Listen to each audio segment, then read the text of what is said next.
Mummy बोल ना काय रे? आज काय बनवणार? आज बनवणार पिठलं भाकरी. माळव्याचा हुईला या भार,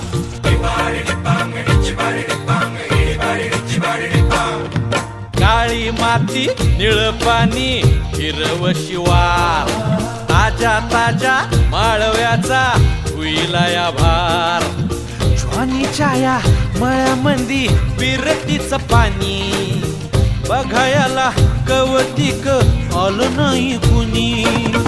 मळ्याला या मळेवाली भेटलीच नाय, अगराने माझ्या मळ्यामंदी घुसशील काय.